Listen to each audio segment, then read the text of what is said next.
ہم نے ہی سب سے پہلے ملک کی مکمل آزادی کی مانگ کی۔ انگریزوں بھارت چھوڑو کا نعرہ سب سے پہلے ہم نے ہی بلند کیا۔ ہم نے ہی گاندھی جی کو مہاتما کے خطاب سے نوازا۔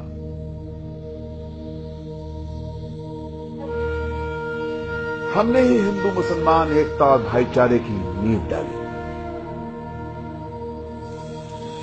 پاکستان بنانے کا ہم نے سختی سے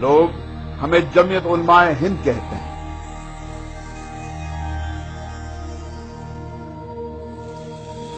ہم جیتی جاگتی ایک مثال ہیں بھارت کی انیکتا میں ایکتا کی۔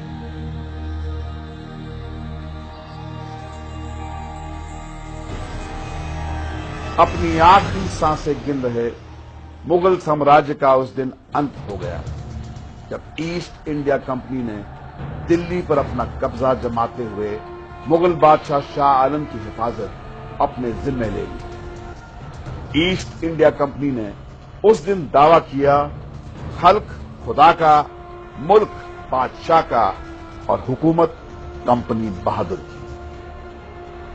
اس کے جواب میں دلی کے شاہ عبد العزیز نے مسلم علماء کی طرف سے ایک فتویٰ جاری کر کے کہا ملک غلام ہو گیا ہے، ملک کو آزادی دلانا اب ہماری ذمہ داری ہے۔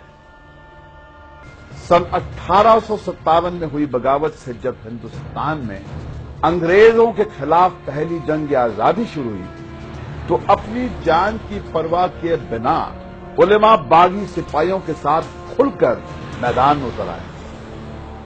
ایسٹ انڈیا کمپنی نے یہ اعلان کیا کہ جہاں بھی مولوی ملے پکڑو اور مار ڈالو۔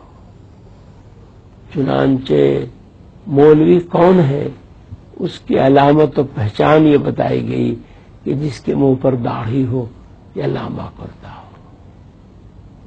50,000 سے زیادہ داڑھی کرتے والے اس کے بعد پورے ملک میں قتل کیے گئے۔ دلی اور اس کے قرب و جوار میں جہاں علماء کا گڑھ ہوا کرتا تھا، بڑے بڑے علماء پائے جاتے تھے اور بڑے بڑے کام ہوتے تھے، ان علاقوں میں یہ پوزیشن ہو گئی تھی کہ لوگ اپنی میت کو لے کر گاؤں گاؤں گھومتے تھے کہ شاید فلاں گاؤں میں 12 علماء تھے، شاید کوئی وہاں مل جائے۔ وہاں پہنچتے تو کوئی نہیں ہے، دوسرے گاؤں میں گئے، تیسرے میں گئے، اور جب لاش میں سے بدبو اٹھنے لگتی تھی تو بنا جنازے کے دفن کرتے تھے۔ یہ حالت ہو گئی۔ ایسے وقت میں جو چند علماء بچ گئے تھے انہوں نے فیصلہ کیا کہ اس لڑائی کو اگر آگے بڑھانا ہے تو ہمیں اسلامک ایجوکیشن کے انسٹیٹیوشن قائم کرنی چاہیے۔ اور اس کے 10 سال کے بعد 1867 میں 67 میں دیوبند میں ایک چھوٹا سا مدرسہ شروع کیا گیا، ایک طالب علم ایک استاد، اور اس مدرسے کے وہ پہلے طالب علم تھے جن کو دنیا شیخ الہند مولانا محمود حسن دیوبندی کے نام سے جانتی ہے، جنہوں نے وہ ریشمی رومال کی تحریک چلائی اور راجہ مہندر پرتاپ کو اس کا صدر بنایا، افغانستان کی گورنمنٹ ان ایگزائل تھا، اور گاندھی جی کو مہاتما کا خطاب دلوایا اور آزادی کی لڑائی میں گاندھی جی کو لیڈر بنوایا۔ علماء نے ہی ریشمی رومال کی تحریک شروع کر کے جرمنی اور جاپان کی مدد سے انگریزوں کو ملک سے اکھاڑ پھینکنے کا پلان بنایا۔ بدقسمتی سے انگریزوں کو ان کے ارادوں کا پتہ چل گیا اور علماء ایک بار پھر انگریزوں کی آنکھ کی کرکری بن گئے۔ پورے ملک میں سینکڑوں علماء گرفتار کر لیے گئے۔ شیخ الہند مولانا محمود حسن اور ان کے چہیتے شاگرد مولانا حسین احمد مدنی کو تو گرفتار کر کے ہندوستان سے باہر مالٹا بھیج دیا گیا، جہاں کئی سال انہیں جیل کی کال کوٹھی میں بتانے پڑے۔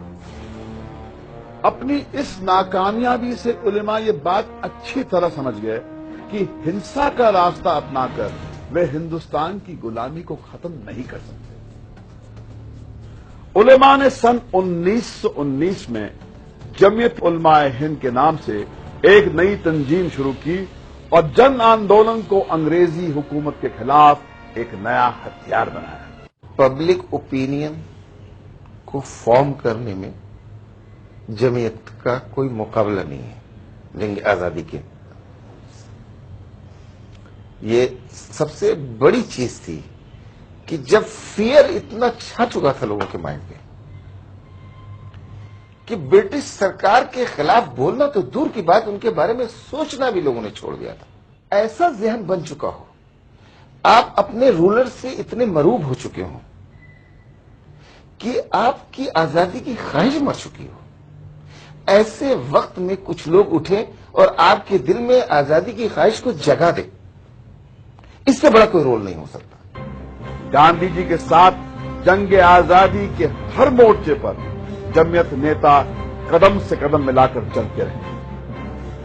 5 اگست 1942 کو جمعیت نے جب سب سے پہلے انگریزوں بھارت چھوڑو کا نعرہ دیا تو پورے ملک میں انگریزی حکومت کے خلاف لوگوں کا ایک ایسا سیلاب امٹ پڑا کہ آخرکار انہیں ہندوستان کو آزاد کرنا ہی پڑا۔ لیکن بٹوارے کے مدعے کو لے کر جگہ جگہ بھڑکے قومی دنگوں نے اس ہندو مسلم ایکتا کو سب سے زیادہ نقصان پہنچایا جس نے انگریزوں کو ہندوستان سے باہر کھدیڑ دیا تھا۔ جمعیت نیتا مولانا حسین احمد مدنی نے پورے ملک کا دورہ کیا اور مسلمانوں سے اپیل کی کہ وہ مسلم لیگ کے بہکاوے میں نہ آئیں۔ وہ تو یہی کہتے تھے کہ تم لوگ دھوکے میں مبتلا اور ملک کو تباہ کر رہے ہو اور بہت بڑا قتل عام ہوگا۔ جمعیت تو بہت مخالف تھی پاکستان بننے کے، بہت زیادہ شدت کے ساتھ مولانا حفیظ الرحمان جو مجاہد ملت گزرے ہیں، گاندھی جی کے بہت قریب تھے، بہت کوشش کرتے رہے وہ گاندھی جی سے کہ پاکستان کو تسلیم نہیں کرنا چاہیے، اور جلسوں میں بڑے بڑے جلسوں میں شدید مخالفت کرتے رہے، پاکستان نہیں بننا چاہیے۔ ان پہ انہوں نے مسلم والوں نے حملے بھی کرائے اور انہیں جو ہے کہ پریشان کرنے کی بہت کوشش کی گئی، مگر سب برداشت کرتے رہے اور مسلم لیگ کی مخالفت کرتے رہے برابر۔ ملک کے بٹوارے کے سمے سے لے کر اب تک ہندوستان میں قومی فسادوں کی کوئی 30,000 وارداتیں ہوئی ہیں۔ سرکاری آنکڑے بھی اس بات کے گواہ ہیں کہ ان سبھی دنگوں میں مارے گئے لوگوں میں 85% سنکھیا مسلمانوں کی ہی ہے۔ آج بھی تعلیم اور ترقی کے بجائے مسلمانوں کے سامنے سب سے بڑا مسئلہ اپنی حفاظت کا ہے۔